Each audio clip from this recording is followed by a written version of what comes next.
नमस्कार, मैं हूं प्रमोद और आप देखना शुरू कर चुके हैं theSadkanaama.com। मेरे साथ इस वक्त ग्रीन मैन है रामजी जयमल। और जैसा कि आप सब लोग जानते हैं कि हर साल रामजी जयमल है वो करोड़ों जो फूलदार पौधे हैं वो निःशुल्क बांटते हैं। और इस बार भी चूँकि करोड़ों पौधे हैं, वो पौध है वो पूरे हरियाणा ही नहीं, पंजाब, राजस्थान, उत्तर प्रदेश, दिल्ली और उत्तराखंड तक इनकी पौध लेने के लिए स्कूल, कॉलेज और विभिन्न संस्थाएं हैं वो इनके पास पहुंचती हैं गांव दड़बी में। और इस बार भी इन्होंने जो है पौध है वो तैयार कर ली है। क्या क्या पौध तैयार करी है उसके बारे में भी हम आपको बताएंगे। उससे पहले ख़ास बात ये है कि इस बार रामजी जयमल ने एक नया प्रयास शुरू किया है कि गाय के गोबर के गमले हैं वो तैयार किए हैं एक डेमो के तौर पे।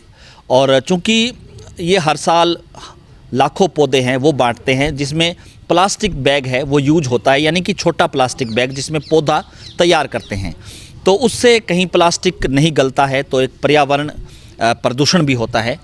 गाय के गोबर से ये गमला जो है इसकी कितना टाइम ये पौधा रहेगा। और ख़ास बात ये भी है कि इसमें जो पौधा है चाहे फलदार हो या फूलदार हो, इसमें पौधा मरता नहीं है, पौधा जीवित रहता है। पौधे को प्रॉपर तरीके से जो एनर्जी मिलनी चाहिए वो मिलती रहती है। हमारे साथ तमाम जानकारी के लिए रामजी जयमल है, हम इनसे चर्चा करेंगे। जिला परिषद सदस्य भी हैं और समाज सेवी भी हैं। रामजी जी, इस बार आप कितनी पौध बांट रहे हैं और ये जो गोबर के गमले का जो प्रयास शुरू किया गया है इसको लेकर के क्या मुख्य इसका उद्देश्य है?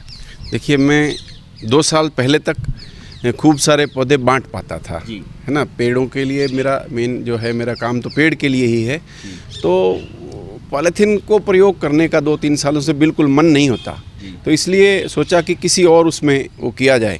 तो करते करते हम पहुँचे यहाँ हैं कि हम उसको गोबर के पॉट में तैयार करें। तो इस साल मैं उसमें कामयाब हुआ हूँ। छोटी मशीनें मैंने ले ली हैं और बड़ी मशीनें जो हैं मेरी, ये मान के चलिए कि 1 महीने के अंदर अंदर पूरा सेटअप तैयार हो जाएगा, जो लगभग 2000 पौधे हर रोज़ हम लोग लगा सकते हैं। तो ये गोबर का गमला है उसके लिए। इसको ये पौधे जो हैं मैंने बीज लगाया है, इनमें बीज लगा के ये मेरे पौधे इतने बड़े बड़े हो गए। तो जून में इनको स्टार्ट किया था। तो ये लगभग 20 तरह के मैंने बना के देखे हैं। तो ये बहुत बड़ा कामयाब वो है, हम कह सकते हैं कि हम पॉलीथीन से बच सकते हैं। कम से कम ये पॉलीथीन जो है ये तो हमें यूज़ नहीं करना पड़ेगा। तो ये पॉट जो है इसमें गोबर है और चूना है थोड़ा सा, यानी इसके अंदर जो भी मैंने मिलाया है वो वही है जो धरती माँ से आया है और धरती माँ में ही जा सकता है। ऐसी कोई चीज़ नहीं है जो हमारे लिए या पक्षियों के लिए या पशुओं के लिए नुकसानदेह हो, हानिकारक हो। एक तो इसका ये है।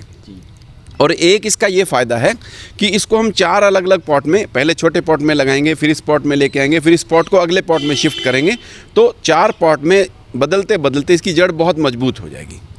और फिर जब हम इसको लगाएंगे तो एज इट इज़ इसको ज़मीन में लगा देंगे, ये तुरंत बढ़ भी जाएगा और इसको न्यूट्रिएंट भी इसमें से मिलते रहेंगे। ये मॉइस्चर भी रखेगा। जो इसमें 4 अलग अलग लेयर बन गई हैं गोबर की, वो इसको ताकत भी देंगी और ज़्यादा टाइम तक मॉइस्चर भी देंगी।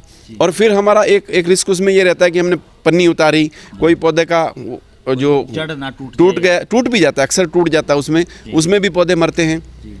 दूसरा, हम कई बार उनको न्यूट्रिएंट नहीं दे पाते, तो उसमें भी कई बार पौधे मरते हैं। तो क्योंकि आपको न्यूट्रिएंट भी मिल रहा है और ये मॉइस्चर भी ज़्यादा रख रहा है, तो ये पर्यावरण के लिए भी अच्छा है और लगाने वालों के लिए भी अच्छा है कि इसमें रिस्क बिल्कुल ख़त्म हो जाता है। ये है। और तीसरा जो हमारा है, मैं आने वाले समय में उम्मीद कर सकता हूँ कि गोबर अभी जो हमारा गंदगी का ढेर हो गया है, सड़कों के किनारे वो गंदगी फैला रहा है, आने वाले समय में हमारे यहाँ गोबर किलो के हिसाब से बिकेगा। मैं ये उम्मीद कर सकता हूँ और ये गाय के लिए बहुत अच्छा है।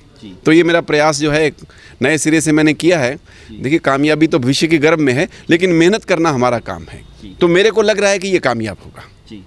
तो ये जो आपने डेमो तैयार किया है, पहले साल आप कितने गमले ऐसे तैयार करेंगे और कितने लोगों को बांट पाएंगे? जो पौधे हैं, जो पौध आप लाखों पौध, करोड़ों पौधे जो देते हैं, उसको लेकर के क्या स्टेटस है इस बार? कब तक वो पौधे हैं मिलेंगे? अभी देखिए, इस बार क्योंकि स्कूल कॉलेज बंद थे तो एकदम से पुरानी स्ट्रेटेजी चेंज करनी पड़ी। पहले हम केवल सिरसा में लगाते थे और यहीं से पूरा जो नॉर्थ इंडिया वो लेने आता था।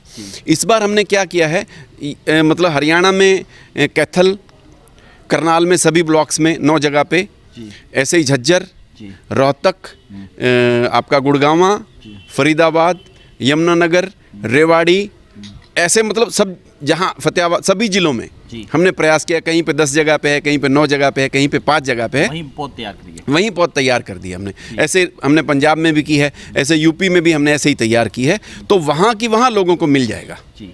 उसमें थोड़ा सा इस बार ये कह सकते हैं कि हमारे पास 2.25 अरब के आसपास बीज था। ये मैं कह सकता हूँ कि जितना यहाँ तो 90% के आसपास हमारे पौधे तैयार हो जाते थे, क्योंकि वहाँ सब जगह पे नए लोग थे, तो उतनी गिनती तैयार तो नहीं हो पाई। जैसे हमने जेलों में लगाया है, जेल भी आपका कैथल जेल में है, यमुनानगर जेल में भी है, करनाल जेल में भी है, रोहतक जेल में, सुनारिया में है, झज्जर में है, आपका फरीदाबाद जेल में है, बहुत सारी जेलों में हमने लगाया है। लेकिन वहाँ जो पौधों का ठीक हो पाने का, मैं कहूँ कि जो सर्वाइव किया उन्होंने, वो मेरे ख्याल में 50% से भी कम रहेगा। तो हम इस बार गिनती तो नहीं कर पा रहे हैं, लेकिन ये है कि करोड़ों से ज़्यादा है।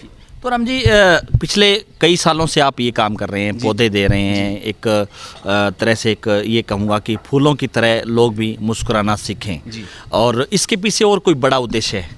ये आप जो कर रहे हैं, क्यों कर पा रहे हैं? जी, हम ये जो कर रहे थे ना, एक्चुअल में ये ब्यूटिफिकेशन के लिए नहीं करते हम। हमारा उद्देश्य क्या रहा है, जो लोग हमारे साथ जुड़े हैं वो समझते हैं, आपको भी कुछ समझ है उस बात की। एक तो देखिए, जहाँ हमें सफाई करनी है, हम ये देखते हैं कि यहाँ सफाई का कोई ज़रिया कामयाब नहीं हो रहा, वहाँ पे आप फूल लगा दीजिए, आपकी सफाई हो जाएगी। दूसरा है, जैसे अभी हम देखते हैं शमशान घाट, अगर हम इससे पहले के शमशान घाट की बात करें तो एक वीरान जगह जहाँ पे भूत बसते थे, और आज आप देखिए हमारे एरिया में, सिरसा में, जहाँ भी आप नज़र मारेंगे, हर शमशान घाट बहुत सुंदर है, गुलजार बन चुका है, गुलजार हो चुका है। वहाँ पे सरकार ने लाइटें लगा दी गई हैं, वो पार्क हो गया है। तो ये जो है उसका हमारे फूलों का वो है कि आप फूल, जहाँ आपको पेड़ लगाने हैं, फूलों के अंदर आप पेड़ लगा दीजिए, तो आपका पेड़ भी हो जाएगा। फूल आप देख फूल को रहे हैं, लेकिन आपका पेड़ हो गया, उसी के अंदर ही आपका पेड़ भी हो गया। तो हमारा मुख्य उद्देश्य जो है वो पेड़ पैदा करना है। ठीक है, आज हम ब्यूटिफिकेशन के लिए भी गए हैं, जैसे गुड़गांव में हमने कई करोड़ पौधे लगाए हैं म्युनिसिपल कॉरपोरेशन के साथ मिलके, तो वहाँ हम ब्यूटिफिकेशन के लिए कर रहे हैं। हमारी यूनिवर्सिटीज़ जो हैं, पिछली बार हमने MDU में किया, तो यूनिवर्सिटीज़ में भी हम ब्यूटिफिकेशन के लिए जा रहे हैं। जैसे हमारे स्कूल्स हैं, तो उसमें हमारा ब्यूटिफिकेशन प्लस जो है पेड़ दोनों ही हो रहे हैं, हमारी सांस का भी हम व्यवस्था कर पा रहे हैं। तो ये हम जो है अगले बार साथ दिया करेंगे। आपने टारगेट की बात की कि हमारा टारगेट क्या है। देखिए, टारगेट सीधा स्पष्ट है कि अगर स्वास्थ्य ठीक रहेगा तो जितना फॉरेस्ट डिपार्टमेंट हरियाणा पौधा पैदा करता है, वहाँ पहुँचने का प्रयास करेंगे।